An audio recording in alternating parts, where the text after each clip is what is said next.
Bapak Ibu jamaah rahimakumullah, Isra Mi'raj. Isra itu secara bahasa artinya jalan malam-malam. Jadi kalau Bapak jalan malam-malam itu namanya Isra secara bahasa. Mi'raj artinya naik malam-malam. Jadi kalau kita naik malam-malam artinya Mi'raj. Jadi kalau bilang kepada istri, Bu kita Mi'raj, berarti kita naik malam-malam. Naik apa? Motor, naik mobil ya. Itu secara bahasa. Sedangkan secara istilah, Isra itu adalah perjalanan Rasulullah dari Masjidil Haram menuju Masjidil Aqsa. Mi'raj naiknya Rasulullah dari Masjidil Aqsa menuju Sidratul Muntaha, melewati 3 alam sekaligus. Alam nasut, alam malakut, alam lahut. Isra Mi'raj itu peristiwa yang istimewa. Keistimewaannya diawali dengan kalimat yang belum pernah Allah berfirman dengan mengawali kalimat Subhana dari berbagai peristiwa yang sebelumnya terjadi. Banjir besar di zaman Nabi Nuh, ya kan? Kaum Ad, kaum Samud yang Allah hancurkan, kaum Lut, Nabi Musa yang membelah lautan, kemudian Nabi Isa menghidupkan orang yang mati. Peristiwa-peristiwa itu tidak diawali dengan kalimat Subhana. Berbeda dengan Isra Mi'raj, Allah mengawali dengan kalimat Subhana, Maha Suci Allah. Apa maknanya? Allah mempertaruhkan kemahasuciannya, ya, suci dari segala kekurangan, segala-galanya Allah, sampai mempertaruhkan. Karena itu diawali dengan kalimat Subhana.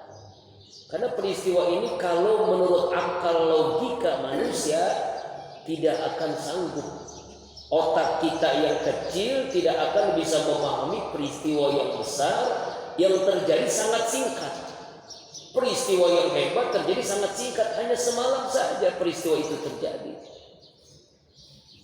Ya, makanya ada 2 hal yang kita harus yakini dalam hidup ini, dalam syariat. Ada namanya peristiwa kauniyah, sebab akibat. Ada namanya peristiwa Robbaniyah, kemahakuasaan Allah. Contoh, adanya kita karena adanya ibu ayah kita. Adanya ibu ayah kita karena ada kakek nenek kita. Seterusnya begitu. Itu kauniyah, sebab akibat.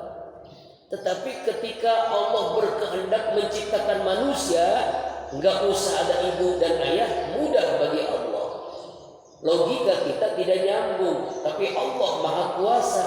Innama amruhu idza arada syai'an ayyakula lahu kun fayakun. Kalau Allah berkehendak kun, jadilah. Yaitu Nabi Adam alaihissalam yang tidak punya ayah, tidak punya ibu. Logika nggak nyambung, tapi Allah Maha berkuasa. Ini namanya Rabbaniyah, kemahakuasaan Allah. Contoh lagi, ada manusia yang hanya punya ibu, tidak punya ayah. Logika kita nggak nyambung, nggak mungkin. Tapi kalau Allah berkehendak sangat mungkin. Yaitu Nabi Isa alaihissalam yang hanya punya ibu, tidak punya ayah. Makanya banyak zaman sekarang, ya, orang punya ibu nggak punya ayah. Maryam mana nih? Nauzubillahi min dzalik. Contoh lagi peristiwa api itu, logika kita mengatakan panas, ya kan? Api panas. Tapi menurut Allah, api itu ya ciptaan Allah, makhluk Allah, terserah Allah. Mau panas, mau dingin, Allah mudah bagi Allah. Ketika Nabi Ibrahim dibakar hidup-hidup oleh Namrus, Allah berfirman kepada api, ya narukuni bardan wassalaman ala Ibrahim. Hai api, dingin sejuk, selamatkan Nabi Ibrahim. Nabi Ibrahim dibakar api yang sangat besar ketika itu, tidak kepanasan, tidak kebakar. Bahkan saat itu seluruh dunia api dingin semua. Jadi kalau ada yang masak waktu itu gas nggak ada yang panas, ya kan? Semuanya dingin. Iya. Nah, ya itu api jadi dingin. Logika kita nggak nyambung, tapi inilah namanya peristiwa Robbaniyah, kemahakuasaan Allah. Allah sangat mudah membolak-balikan seperti itu. Nah itu api jadi dingin. Makanya kalau pengen api jadi dingin, baca ayat ini. Ya narukuni bardan wa salaman ala Ibrahim. Pegang, insya Allah kebakar. Karena kita yang baca. Ini namanya apa? Peristiwa Robbaniyah. Nah begitu pula dengan Isra Mi'raj. Subhanalladzi asra. Nah di sini nih, di sini yang kita harus pahami ayat ini. Asra itu Allah yang menjalankan, Allah yang aktif. Nabi terima beres. Kalau Allah yang aktif mudah bagi Allah. Allah yang berkuasa, Allah yang menjalankan. Contohnya misalnya kita ke Bandung, ya. Sebelum berangkat, pakaian kita ada semut ikut ke pakaian kita. Kemudian pulang pergi sekitar 4 jam lah kira-kira, kalau nggak macet. Ya kita pulang, lalu semut pun ikut turun dari pakaian kita. Setelah itu semut berkata kepada warganya, "Hai kaumku para semut, saya baru saja ke Bandung." Itu semut nggak ada yang percaya. Kamu ini kan kecil, ya. Gimana kamu ke Bandung hanya berapa jam, 4 jam kok sudah pulang pergi? Mustahil, impossible, nggak mungkin. Tapi ketika semut itu berkata, saya naik, ya, kamu naik ke pakaian Bang Rudi, ya, maka akhirnya saya pulang pun dengan sangat mudah. Nah, baru itu semut percaya. Itulah peristiwa Isra Mi'raj. Allah yang jalanin.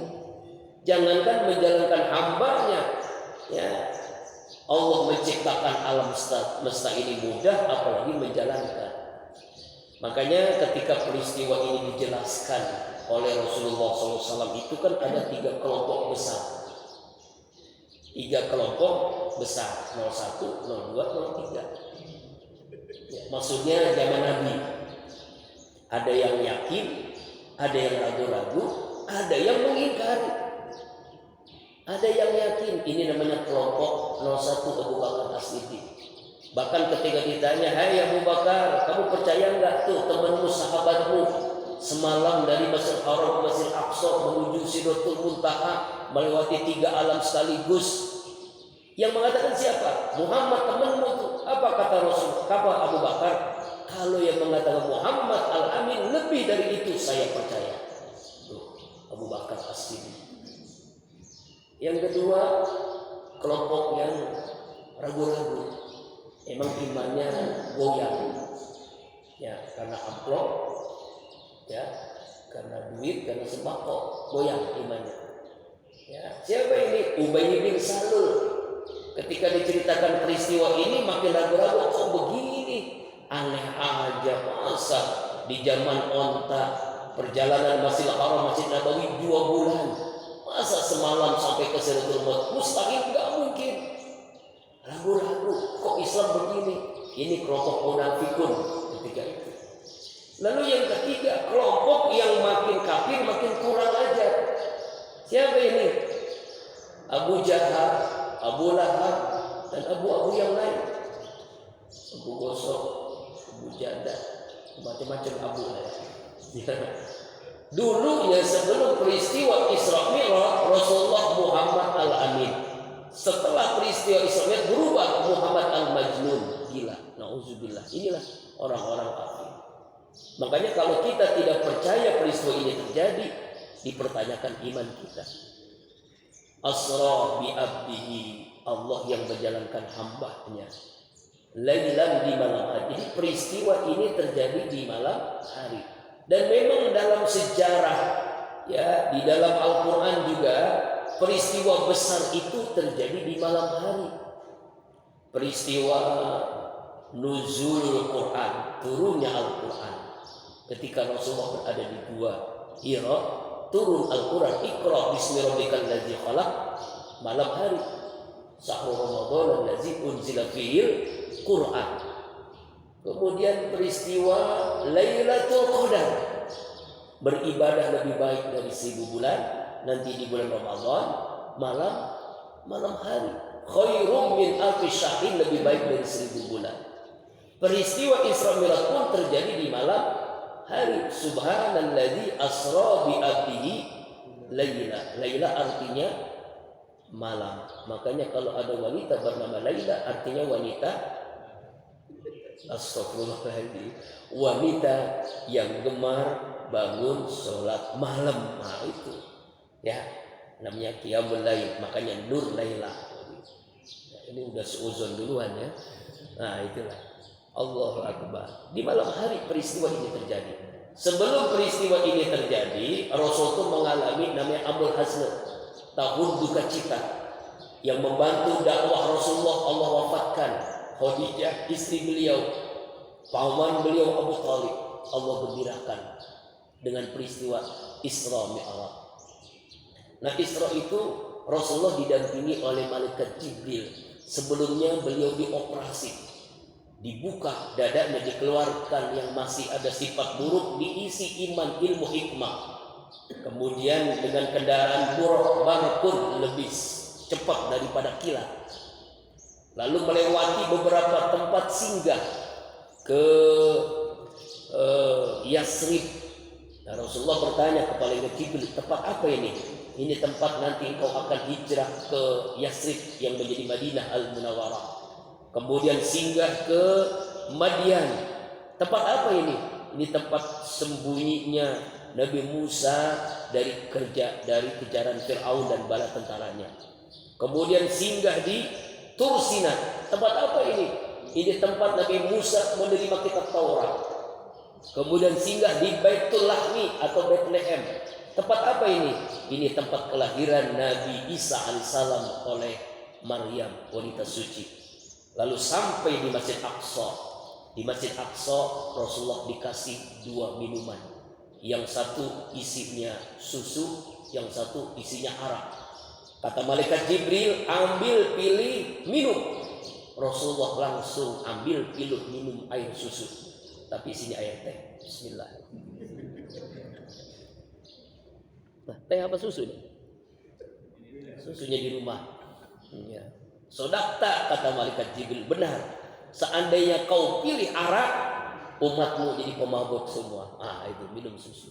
Dan kalau susu itu sehat, maka kita suka dengan susu. Ya, walaupun udah tua masih suka dengan susu karena menyehatkan. Betul, Pak?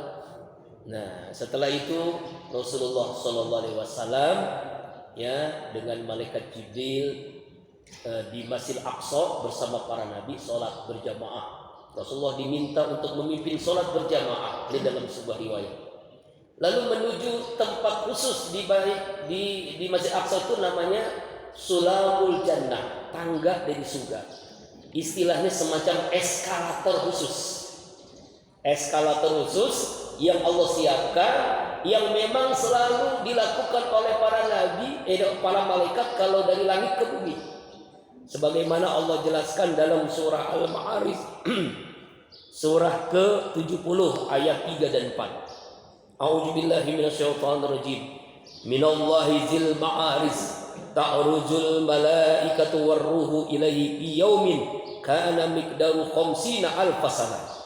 Yang datang dari Allah mempunyai tempat-tempat naik, malaikat Jibril naik turun ke bumi itu cukup hanya sehari atau semalam. Kalau dilakukan oleh manusia dan itu pun dengan kendaraan cepat, miqdaru khamsina alfasana, memerlukan waktu 50.000 tahun. Al-Ma'arij itu 50.000 tahun, Pak. Kalau ada kendaraan yang paling cepat yang diciptakan manusia untuk membutuhkan ke langit itu 50.000 tahun, surah Al-Ma'arij. Makanya peristiwa ini luar biasa, 50.000 tahun. Tapi kalau Isra Mi'raj hanya semalam saja. Jadi kalau tahun 2000 baru sampai di mana? Ya kan? Iya kan 50.000 tahun. Kemudian setelah itu Rasulullah melewati 3 alam sekaligus. Yang pertama alam nasut, ya. Yang kedua alam malakut. Yang ketiga alam melakut. 3 alam sekaligus Rasulullah melewati itu. Kemudian di alam malakut, ya, langit pertama berjumpa dengan Nabi Adam alaihissalam, mengucapkan salam sebagai kakek Rasulullah SAW yang pertama, manusia yang pertama. Kemudian langit kedua berjumpa dengan Nabi Yahya dan Nabi Ishak alaihissalam. Langit ketiga berjumpa dengan Nabi Yusuf alaihissalam. Langit keempat berjumpa dengan Nabi Idris alaihissalam. Langit kelima berjumpa dengan Nabi Harun alaihissalam. Langit keenam berjumpa dengan Nabi Musa alaihissalam. Langit ketujuh berjumpa dengan Nabi Ibrahim alaihissalam. Jadi di langit-langit itu berjumpa dengan para nabi. Ya, selesai itu Rasulullah diperlihatkan oleh Allah gambaran surga. Sekali lagi, gambaran surga, gambaran neraka. Jadi sebelum menuju Sidratul Muntaha itu Rasulullah diperlihatkan sebagai refreshing tour, supaya gambar ini menjadi apa? Menjadi ibrah bagi Rasulullah dan umatnya. Nah, dalam perjalanan ke surga, Rasulullah SAW mencium yang sangat harum. Lalu Rasul bertanya kepada malaikat Jibril, wangi apa ini? Ini wangi kuburan wanita solehah. Siapa itu? Masitoh. Siapa itu Masitoh? Dijelaskan oleh malaikat Jibril. Masitoh itu seorang wanita yang tukang baby sister lah. Baby sisternya anak Fir'aun. Ya kan? Lalu dia mempertahankan imannya kepada Allah. Kekuatan imannya sampai nyawanya dipertaruhkan. Bukan hanya dirinya, suaminya, anak-anaknya pun dipertaruhkan nyawanya. Lalu dihukum, direbus, ya, air yang sangat panas, kuali yang sangat besar oleh Fir'aun. Maka Allah berikan keistimewaan bagi Masitoh itu. Nah, wanita yang hebat nih, Masitoh. Kenal Bu dengan Masitoh? Tukang gado-gado. Bukan ya. Kemudian Rasulullah SAW melihat ada sekelompok manusia menanam satu biji, saat itu langsung tumbuh menjadi pakaian rindang, saat itu langsung berbuah. Buahnya begitu bagusnya. Lalu Rasul bertanya, ini siapa ya Jibril? Ini gambaran umatmu yang dermawan. Dia tidak tegaan, orangnya itu peduli, ya kan? Dengan zakat, infak, sedekah, wakaf, amal jariah, santunin yatim, ya, janda-janda tua dia santuni, janda-janda muda. Itu bapak saya enggak. Allah pokoknya dermawan sekali. Makanya Allah sering memberikan gambaran orang yang dermawan itu, satu biji yang dia tumbuh, yang dia tanam langsung tumbuh berbuah, buahnya pun banyak sekali. Masalul ladzina yunfikuna fi sabilillah ambatas sab'as sanabil fi kulli mi'ati habbah wallahu yudha'ifu liman yasha. Perumpamaan orang yang berinfak di jalan Allah. Bapak infak nih 1.000 rupiah saja, Allah berikan pahala minimal 700.000 kali lipat. Bahkan di ujung ayat apa? Wallahu yudha'ifu liman yasha. Pahalanya itu Allah lipat gandakan lebih daripada itu. Itulah gambaran orang yang dermawan. Kemudian Rasulullah SAW melewati gambaran-gambaran berikutnya, yaitu ada sesuatu yang luar biasa Rasulullah tidak pernah melihatnya, yaitu gambaran neraka yang sangat-sangat aneh bin ajaib. Yaitu ada segerombolan manusia di kanannya makanan yang sangat nikmat, sate, sop, daging-daging yang sudah nikmat. Di kirinya ya daging-daging yang sudah busuk, belatung. Tapi anehnya segerombolan manusia itu yang diperebutkan. Diperebutkan itu bukan daging yang nikmat, daging yang busuk, daging yang bau, daging yang belatung, itu yang diperebutkan. Lalu ditanya, oleh Rasulullah kepada Jibril, "Hai Jibril, ini siapa ini? Kok aneh? Makanan nikmat, daging nikmat, kok dibiarin? Makanan busuk malah diperebutkan. Siapa ini?" "Ini gambaran umatmu ya Rasulullah, yang dia sudah punya suami yang soleh, ganteng, kaya. Dia punya istri yang solehah, cantik, tapi dia masih suka selingkuh. Nauzubillah min zalik." Menjadi pelakor selingkuh banyak kan ya? Ya, nauzubillah. Mudah-mudahan kita jangan jauh dari itu ya. Itu udah punya istri yang solehah, punya suami yang soleh, tapi dia masih suka jajan. Ya, masih suka jajan. Nauzubillahi min zalik. Nah itu.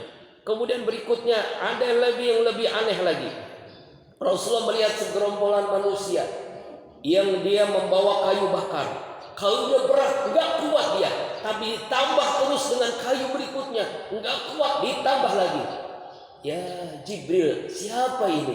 "Ini umatmu yang sudah punya jabatan, tapi pengen jabatan yang lain. Dia tidak amanah, dia khianat, tapi masih pengen jabatan yang lain lagi. Terus ditumbuk-tumbuk jabatannya." Ya Allah, beratnya luar biasa. Itulah orang-orang yang mencari jabatan-jabatan berikutnya. Ya, padahal dia berkhianat, padahal dia zalim kepada rakyatnya. "Ma min abdin yastar'ihillah ra'iyatan yamutu yawmal yamutu wa huwa ghasul li ru'yati illa aramallahu alil jannah." Di mana seseorang yang diserahi memimpin rakyat, jabatan, lalu orang itu mati dalam keadaan berkhianat, zalim kepada rakyatnya, maka pasti ia diharamkan masuk ke dalam surga. Rawahu Muslim, riwayat Imam Muslim. Nauzubillah, summa nauzubillah min zalik. Makanya kalau kita memilih pemimpin, kita harus cerdas, jangan salah memilih, karena nanti dia akan berkhianat, dia akan zalim kepada kita. Tuh gambarannya seperti itu. Kemudian berikutnya Rasulullah menyaksikan segerombolan manusia yang menggunting bibirnya sendiri dengan gunting dari besi. Setiap kali orang itu menggunting bibirnya, bibir itu jadi lagi, digunting lagi, jadi lagi. Ya Allah, sakit yang luar biasa. Rasulullah tercengang kaget melihat peristiwa itu, lalu bertanya, "Wahai Jibril, siapakah orang itu?" Itulah orang yang dia ngomong tapi dia tidak melaksanakan. "Kabura maqtan indallahi an taqulu ma la taf'alun." Dosa yang sangat besar di sisi Allah adalah orang yang berkata tapi tidak melakukan. Tahu Pak? Yuk sholat ke masjid, dia tidak pernah ke masjid. Yuk sedekah, dia tidak pernah sedekah. Yuk kawin lagi, dia enggak kawin lagi. Itu mah enggak beda, itu beda. Kalau itu beda, itu beda. Itu beda Pak, maaf Pak ya. Allahu Akbar. Jadi artinya dia ngomong tapi tidak melaksanakan. Dia suka memfitnah orang, dia suka ghibah, dia suka omongannya itu nyakitin hati orang lain. Nauzubillah. Inilah gambaran-gambaran tentang diantara tentang neraka dan surga. Kemudian Rasulullah SAW ya naik ke Sidratul Muntaha, alam yang ketiga, namanya alam lahud.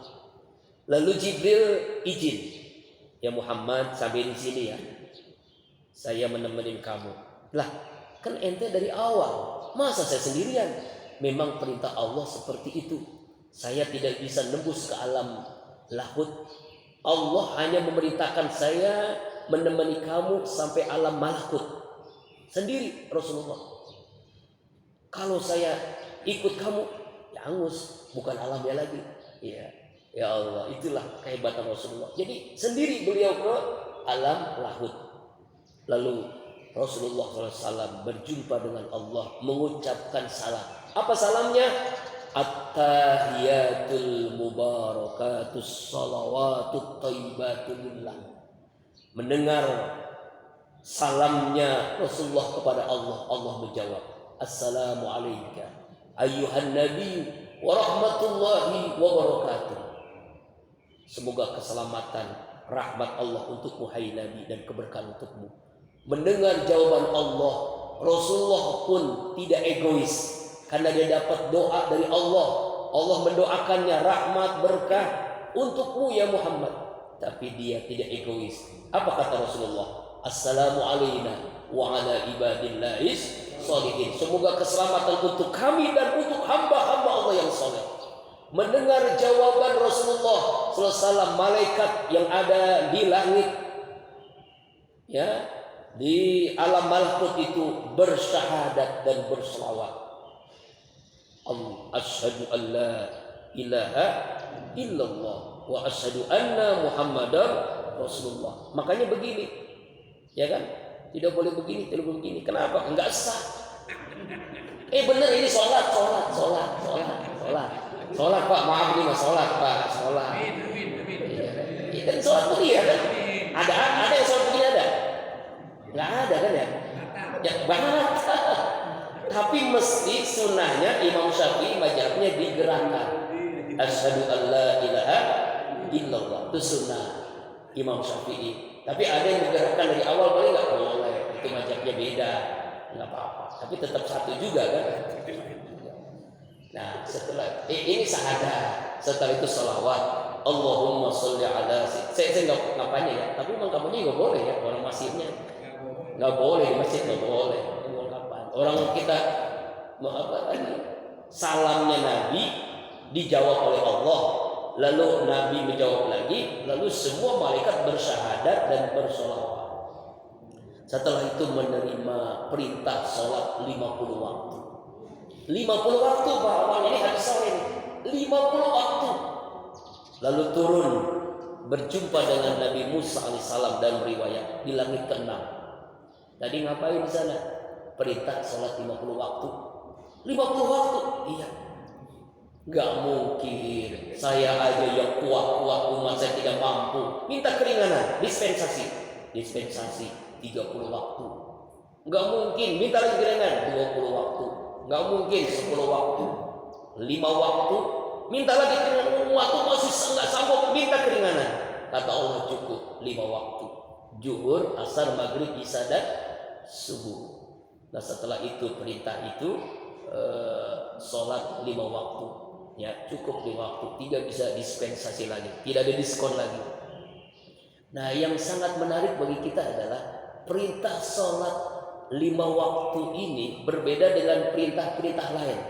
Ketika Allah perintahkan kita puasa, Allah cukup turunkan ayat.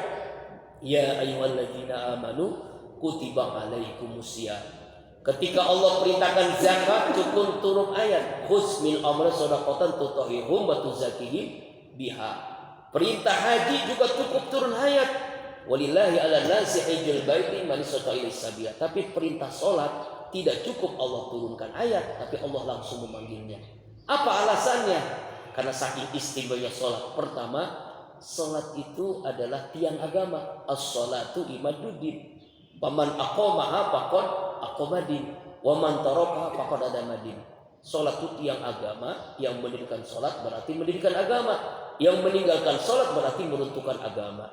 Yang kedua, yang pertama kali diperiksa oleh Allah, dihisab adalah sholat. Awwalu ma yuhasabu as-shalah. Kalau salatnya diterima, puasa, zakat, infak, sedekah, haji diterima. Kalau salatnya ditolak, semua ibadah yang kita laksanakan ditolak oleh Allah. Yang ketiga, ibadah salat itu ibadah tidak tergantikan dengan alasan apapun. Orang kaya wajib salat, orang miskin wajib salat. Ya kan?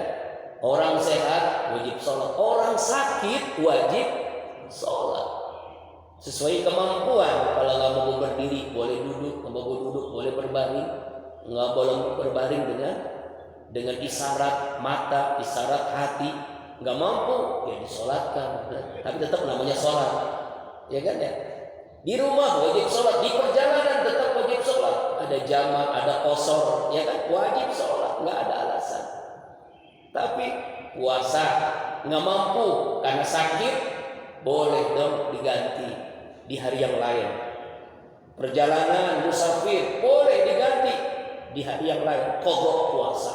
Sakit Ustaz, udah menahun sakit agak sembuh-sembuh, ganti dengan fidyah, bisa diganti. Puasa jadi bayar fidyah. Zakat bagi yang mampu, nggak mampu zakat dapat zakat, enakan ya. mustahik zakat. Haji, apalagi ibadah haji, kalimatnya jelas. Manis tata'a ilaihi sabila, bagi yang mampu menjalankan. Nah, inilah penyebab sholat istimewa. Kemudian yang keempat, sholat itu ibarat tubuh itu kepala. Ya Pak ya, kepala. Kalau orang dipukul tangan, kaki masih belum marah, coba pukul kepalanya. Kalau orang nggak punya tangan, nggak punya kaki masih bisa hidup, nggak punya kepala. Ya ada sih yang hidup, namanya bukan manusia lagi.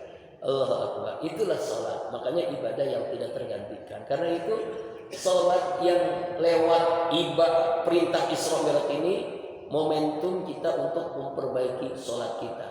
Bagaimana sholat yang terbaik? Sholat yang terbaik itu syaratnya 4 bagi laki-laki nih. Syaratnya 4. Pertama, lakukan sholat di awal waktu. Khairul a'mal as-sholatu ala waktiha. Amal terbaik sholat di awal waktu, jangan ditunda-tunda. Ya, entar dulu nih tanggung pekerjaan. Kecuali darurat, seperti dokter sedang operasi pasien. Ya, lalu dokter ini biasa sholat di awal waktu. Wah, sholat terbaik di awal waktu. Dia lagi operasi, padahal udah dibelek itu, udah di pasiennya. Dengar aja nih, bilang kepada dokter-dokter lain kepada dokter kepala, kita tunda dulu ya, insya Allah yang dioperasi mati. Itu beda.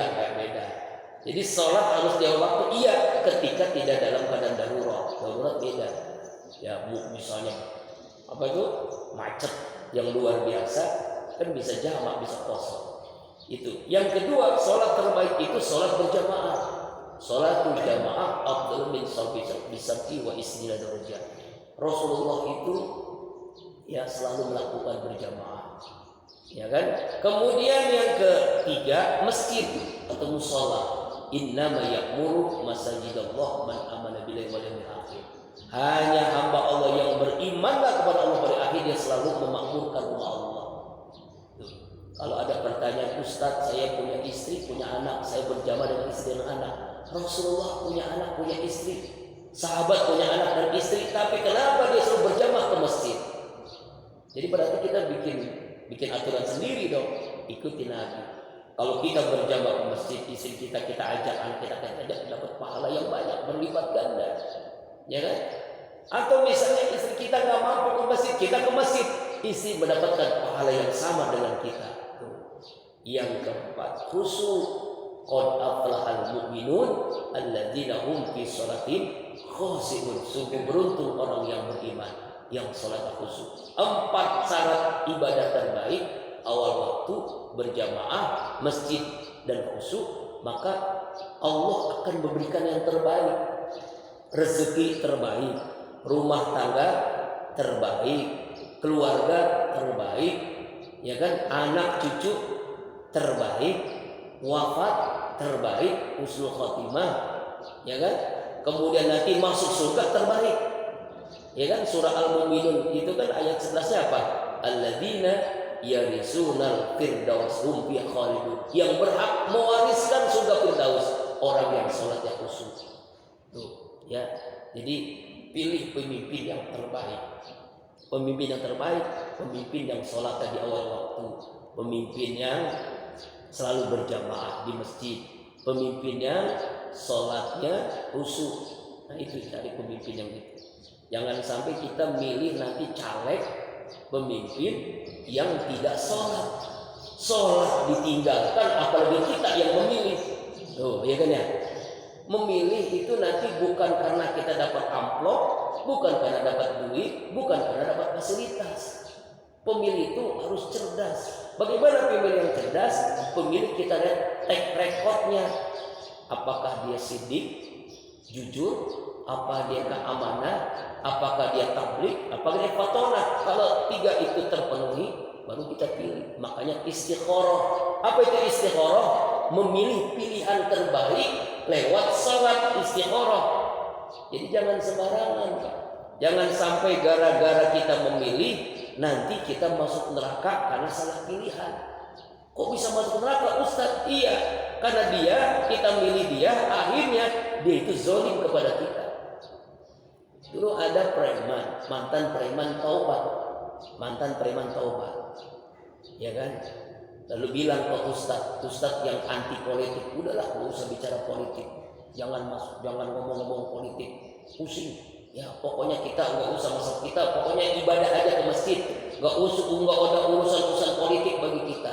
Lalu mau mantan preman itu ngadu kepada Ustaz, ada apa?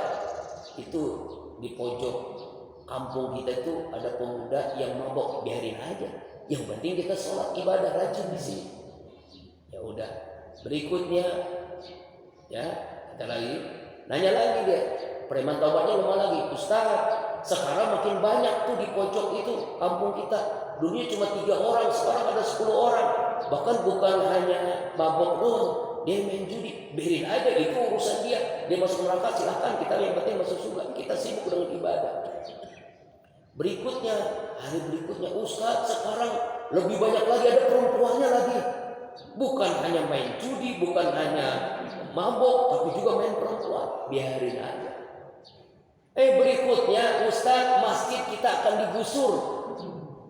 Semua ini masjid ini nggak ada lagi di kampung ini. Lah, kok bisa begitu? Itu tuh makin banyak, makin merajalela. Nah, itu gara-gara apa? Ustadz yang tidak peduli dengan politik, akhirnya habis semua tuh. Akhirnya kampung itu nggak ada yang beribadah kepada Allah. Nauzubillahimin. Nah itulah tanggung jawabnya di akhirat Pak masalahnya. Makanya sebelum tanggal 14 kita sholat namanya istikharah. Istikharah itu ada 2, istikharah batiniyah, istikharah jasadiyah.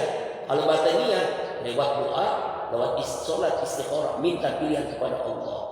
Pilihan ini bukan hanya urusan apapun, urusan dunia, urusan agama, minta pilihan.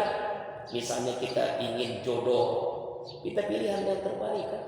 Ingin pekerjaan, minta pilihan yang terbaik. Ingin sekolah anak kita, pilihan terbaik. Apalagi untuk pemimpin, pilihan yang terbaik. Itu namanya batiniyah, doa, sholat istikharah. Yang kedua dengan istikharah jasadiyah, apa itu? Yaitu lihat secara fisiknya, lihat track recordnya, apakah dia amanah, apakah dia jujur, apa dia berkhianat, apakah dia koruptor, apakah dia zalim kepada rakyat, apakah kita cinta. Makanya kita selalu minta kepada Allah, ya Allah, karuniakan kepada kami pemimpin yang takut denganmu, yang sayang kepada kami. Kita cinta kepadanya karena dia cinta kepada kita. Itulah yang kita pilih, insya Allah berkah. Makanya kita minta negeri kita ini menjadi negeri yang baldatun thayyibatun wa rabbun ghafur. Demikian wallahu a'lam. Sudah waktu suruk ya? Iya, kita tutup dengan doa. Sebelum tutup dengan doa,